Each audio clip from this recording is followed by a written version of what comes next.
attention right now on these masks and whether you have to wear a mask. Remember in the beginning they said, don't even bother, it's not even necessary.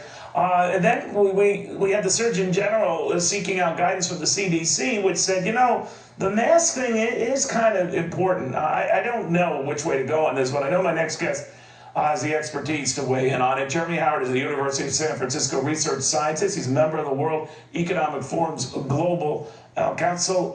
It was kind enough to join us via Skype. So Jeremy, maybe you could help me with this. I mean, a little more than a couple of weeks ago, we were told save the masks for healthcare workers, average folks walking around inside out, that they don't need them.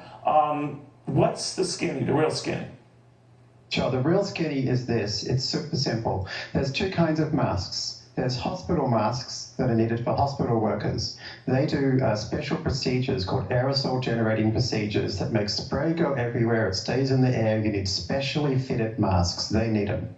But there's another kind of mask, the kind of mask that you can make at home. Don't even need a sewing machine. Everybody has to wear those masks anytime they go outside. It's the #1 thing we can do to stop the spread of this virus. So if there's a guideline change, let's say from the Surgeon General's office, or now the government, I don't know which entity, would officially say, it's a good idea. Because I even see, Jeremy, more people walking around with these things. I live in a small community, and I'm seeing more of it. And I'm just wondering whether it's just advisable. It's more than advisable, it's critical. Don't wait.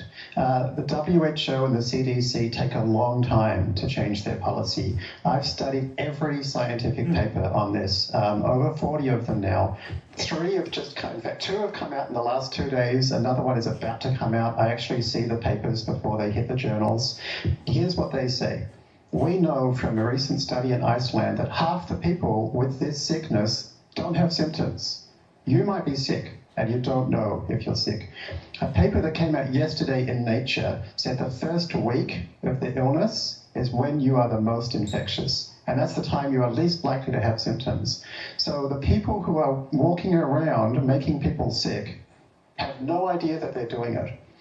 A paper that's just about to come out shows that if you put any kind of fabric in front of your face, any kind, it blocks 99% of the little saliva droplets that fly out that we now know are primarily responsible, by far primarily responsible for transmitting this disease. Can I give you a statistic that's going to blow your mind? Here it is. Japan has 127 million people. They have done everything wrong. They don't test. They don't trace. They don't social distance. They're literally having a discussion in Japan right now about should we close down karaoke. They're still doing karaoke.